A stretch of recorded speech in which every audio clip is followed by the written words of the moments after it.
What's up? This is Tavern Lore. In this video, I'm just going to show a quick run through of how to do the game loop and how to play my game Dwarf. I want this game to be something that's super easy to just jump into. You can create a character in like 5 minutes and then get right into gameplay. Check it out. This is free. Check out my itch page.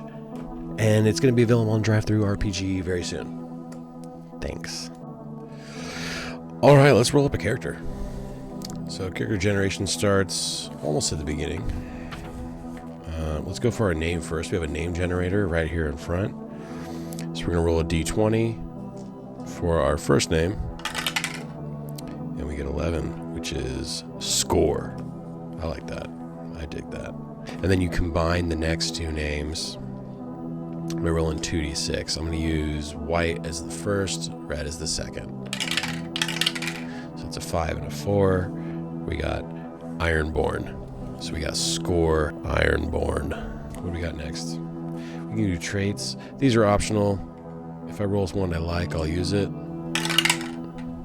9. We got confident. Okay, we'll just know that. I don't need to write it down. All right, next for character creation, we're going to roll our background. We're going to see how he's getting to the point where he needs to be traveling home. So let's go ahead and roll a d6. And we get a 6. You were part of a mining expedition far from home. After disaster struck, you must carry your friends' bones back home so they can be put to rest in the mountains. All right, so that's why he's got to be getting home. He's, a dwarf needs to be buried in their home mountains, so that's what we'll be doing for that. The next step is going to be our attributes. We're going to roll for our strength, dex, con, and presence. So we roll 3d6, and we're going to re-roll every 1 and 2. We're nice in this game, okay? You're going to get something all right, at least. All right, so we're going to re-roll that 1 and 4. So we got a 14 for our strength, which is a +1. So just going to put +1 for strength. For dex, 2 1s, but we did get that 6, so that's good. Reroll that 2. Hell yeah. That's a 15. So that's going to be a +2 on dex. So this guy might have some of those rogue characteristics. We'll see. Alright, for con, we're going to have a 14, which is also a +1. And then presence is going to be a 16. Not bad. So 16 is a +2. All right, for our hit points, we're going to roll 2d6, re-rolling 1s, plus our con modifier. So we got 10, plus our con modifier is 1. So our HP is going to be 11. Not bad. Okay, so you also start with 3d6 plus 10 gold. So that's going to be 23 gold that we start with. We start with 3 rations, so I'm going to fill 3 of these in. And 2 mushrooms. So I'm going to fill the mushrooms in. So your starting gear, you're going to choose or roll. For this, let's roll them. For weapons, let's roll our weapon. I really hope it's something good, and if it isn't, I'm just going to re-roll or choose what I want. That's why it says choose or roll. You don't have to be stuck with whatever. Let's roll a d6, see what we get. Number 2, which is a hammer. I'm cool with a hammer. Super cool with a hammer. So we're going to get a hammer, which does, if you do it one-handed, it's d6 damage. If you do it two-handed, it's d8. Any weapon, or a lot of the weapons, the sword, the hammer, and the axe, you can wield them one-handed or two-handed. Think of it like a video game. You got your hard attack or your light attack. So if you have a shield, you can only do the light attack. So we're going to stick with the hammer. For our armor, I guess we'll roll armor too. We'll roll a d4 for armor. I really like light. Light armor gets you a -1 on damage rolls, but it doesn't mess with your dex at all. Your dexterity rolls are going to be affected if you have medium or heavy armor. We got a 1, which is light armor. Perfect. Light. So light can be leather or fur. We're going to do leather armor. We also roll 2d6 and choose that many supplies on the next page. So let's roll 2d6. And we got 9. So we can choose 9 things on our supplies. Let's do... just go through these quick. I definitely want a bedroll. I should pick the expensive things. Okay, I want a bow for sure for hunting. I want a fishing pole, a health potion. We can put health potions in the small items. Small items that are stackable can go in your small items area. I'm gonna grab some ale. We're gonna want some ale at those at the campfire at night. I want to grab a tent. We should get some arrows for our bow. We get 15 arrows. So I'm gonna put that over there. Let's do flint and steel. I want to go ahead and grab a bear trap. That would be nice to set up at night. Make sure no one sneaks up on us. So our character sheet is pretty much done right now. Next, we will go ahead and jump into the world and go through traveling, hex generation. We'll figure out what season we're in. So we'll go ahead and move to that now. Okay, since my background is that a friend he died in the mine we were working in, I want to go ahead and roll up what his name was. You know what, he's a dwarf, so we'll use, instead of the NPC generator, we'll use the dwarf name. So my homie Scully Oaken Crusher fell in the mine, and I gotta bring him back home. So I normally write a brief description. Scully has made his way to Valhalla. I must take his bones back to the Gorgoroth Mountains. If you're ever trying to think of different names for mountains, forests, towns, NPCs, just think about black metal. Just use a black metal name. You get the Satyricon Volcano, the Gorgoroth Mountains, and so on. So when we begin our journey home, we're going to go ahead and roll to see what season we're currently in. So let's go ahead and roll a d4. And we got a 4, which is fall. So we're going to be starting in fall, and then we're going to roll for the weather for the first day. So let me go ahead and put this in. We're in fall. The weather is fall showers. So we have half travel speed for the day and no foraging. So we only have a half travel day, which means we can only move 1 hex. On a regular day with regular travel, you can move 2 hexes in 1 day. We can only move 1, but since we're first starting our adventure, we're going to go ahead and roll our terrain, a point of interest, and an encounter roll on the first hex before we move into the 1 hex. Go ahead and roll our terrain for this first. 3 is hills. So we're going to go ahead and we're going to start right here, and I'm just going to draw some basic little hills. Now we roll for a point of interest and then an encounter. We're going to roll a d6 to see if there's a point of interest. 1 through 3, there's nothing. 4 to 6, we're going to see. So we get a 3. So no point of interest. Let's roll for an encounter. So we got no point of interest and no encounter. No big deal. This is what the game's about. You just go ahead and move on your way. So basically I'm going to say that there was a mine in these hills, and this is where we're having like an excavation. Maybe we heard that there was a mithril vein in this area, and so we made this long trek over here, and my homie Scully, there was a collapse and he was killed. So now I'm going to carry his bones back. So I like to do a little dash for when I'm traveling. So we're going to go ahead and travel. Actually, you know what? Let me get my mini out here.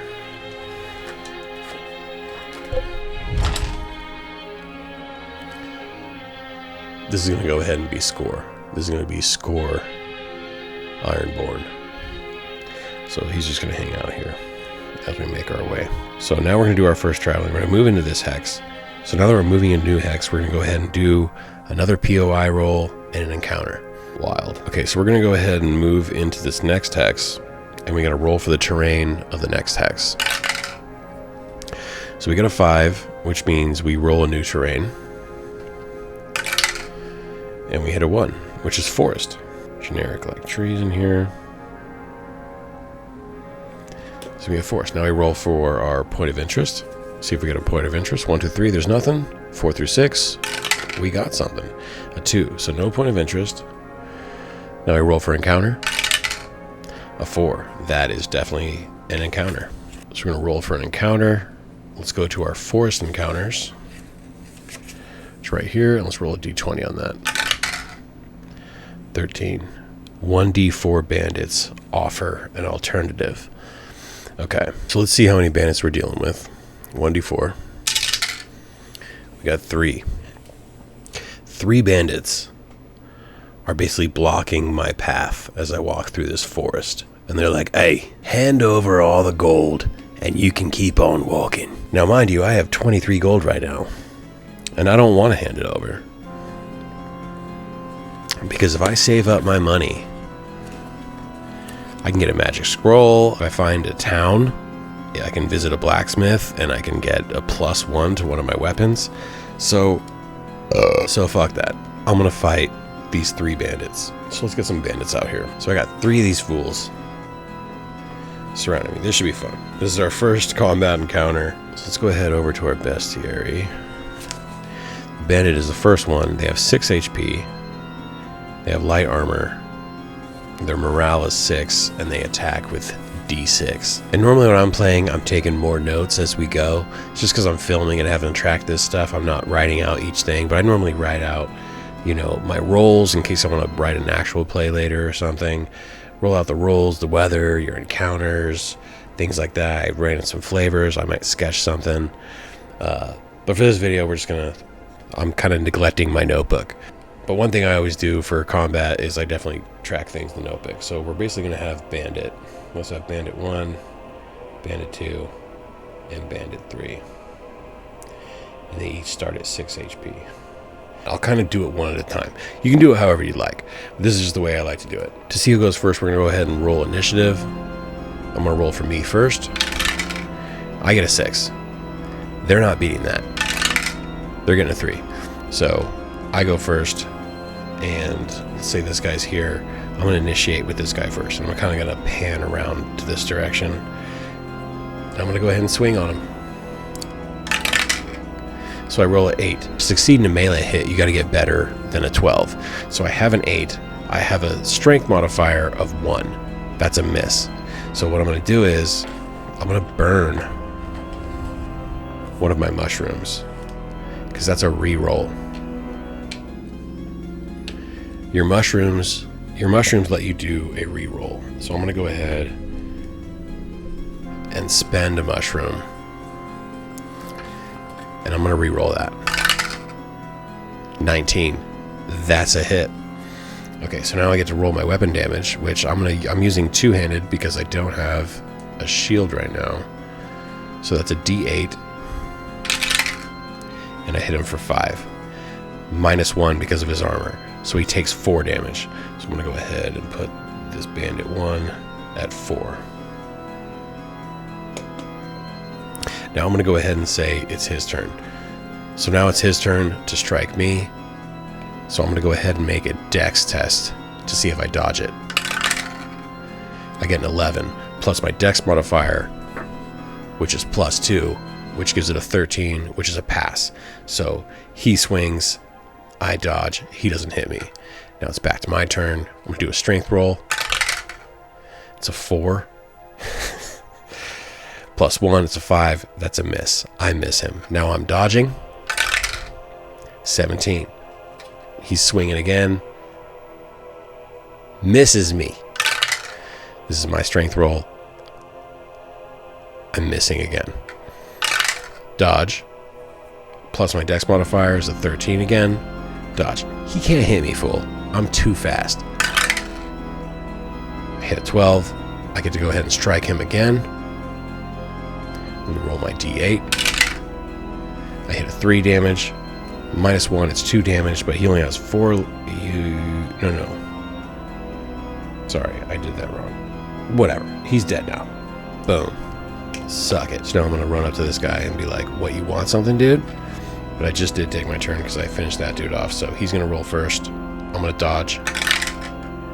I roll a 10. My dex modifier is 2, so that is a pass. So he misses me. I'm now going to strike at him. Get an 11. Plus my strength modifier of 1. That's a 12. That's a hit. So now I get to roll my damage. And it's an 8. He's wiped out. Oh man, I'm blasting through these fools. So this guy is one hit done because I hit him for 8. His armor brings it down to 7, but it's not enough. His HP is 6. So he's a goner. Let's go ahead and check our morale. I probably should have done this earlier, but morale is one of those things we always kind of forget a little bit, right? Half the group is dead. This guy can roll for morale. The bandit's morale is 6. So I'm going to roll 2d6. If I roll higher than a 6, he's going to run away. Rolled a 7. So this guy sees me just wipe these 2 guys out, and I took 0 damage, and he's going to bounce. So he takes off. I'm going to check these guys for loot. Because you need gold. You need gold. You need gold to get magic scrolls. You need gold to get your weapons up, get more gear, get more supplies. 1 through 4, nothing. 5 and 6, they do have something. So I'm going to check this guy first. 3, he don't have nothing. Check the next guy. The next guy does have something. Let's see what he has. Let's roll a d20. We got a 12. 12, 11 through 17, 2d6 plus 10 gold. So he's got 5. He's got 15 gold. Very well. Very nice. Which brings us to 38 gold total. We're on our way. Okay, so after that battle, we're going to go ahead and set up camp. I like to draw a little tent. I do a little... draw a little tent. I might draw a little fire, and I'll even write camp. So we're camping out. I do have some ale, so I'm going to go ahead and drink that ale to give myself some merriment. So then we'll go ahead and fill in one of these merriment spots. Enough with the sound effects. And that's camping. And now we'll go ahead and do a camp encounter. Which says to check out page 31, which is right here. So we're going to roll a d6. On a 1 to 3, we roll for a camp encounter. So let's see. We got a 3. We're doing a camp encounter. We're doing it. So let's roll a d12. And we get a 10. A bard approaches your camp, willing to trade song for food. Gain +1 merriment. We can do that. So let's say a bard comes over. I'm going to go ahead and roll up his name. A bard approaches, and his name is Quinn. So Quinn the bard shows up, and he's like, "Good evening, good dwarf." And I'll go ahead and give him a ration. So I'll erase one of my rations. I give him a ration, and he plays me some music. He shares my fire, and so that'll give me an extra merriment. Now the difference between spending merriment and spending mushrooms you can use for a reroll. Merriment you can use to boost a stat by 1 even after you roll. So say you need to pass a regular roll of 12, and you roll a 10, and your +1 modifier gets you to 11, but you're just 1 off. You can spend a merriment. Now you have 12, and boom, you pass. Instead of because using a mushroom you can re-roll, you might fail that second roll. Merriment kind of helps you get that. Make sure you at least pass that one if you're close. Okay, so we camped, we sleep, we wake up, and what's our daily procedure? Let's check it out. So we slept. The bard is gone when we wake up. The next morning we're gonna roll weather, consume ration, and then we'll move a hex. So let's roll the weather. Let's put our day 2. Day 2. Let's roll weather for fall. A 2. It's the same. We have another showers day. So it's continuing to rain. We have another half travel day. And 0 foraging. I really want to forage. I want to forage for the purpose of this video. It's raining. Doesn't mean we can't just forage. For the purpose of the video, we're going to say that we can forage today. Also, it's a solo game, so you can kind of do whatever the hell you want. So we're going to go ahead and do a little bit of foraging before we move on out. We're going to forage around our campsite. We get a 4, which is, I find some fruit. That's 3 rations. After we roll weather, we got to spend a ration though. So we basically ate that one, and then we're going to forage and find 1, 2, 3. There's also hunting and fishing in the game, which we'll probably do today since it's only a half travel. So now we're going to go ahead and move 1 hex. Let's see if we go up this way, and we're going to see what this hex is all about. We're going to see what this one's, what's going on in this hex. So we're going to roll for new terrain.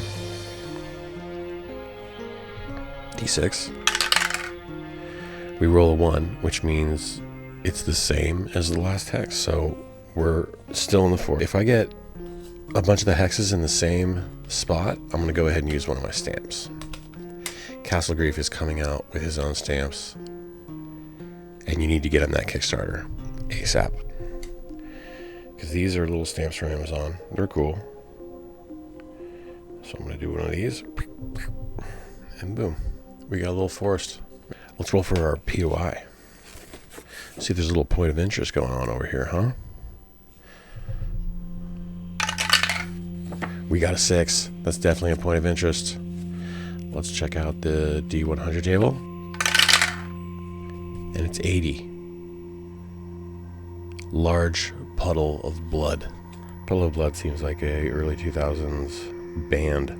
And then, you know, when you find things like this, you can use the regular D6 Oracle right here to kind of figure out what's going on. You can use your little imagination.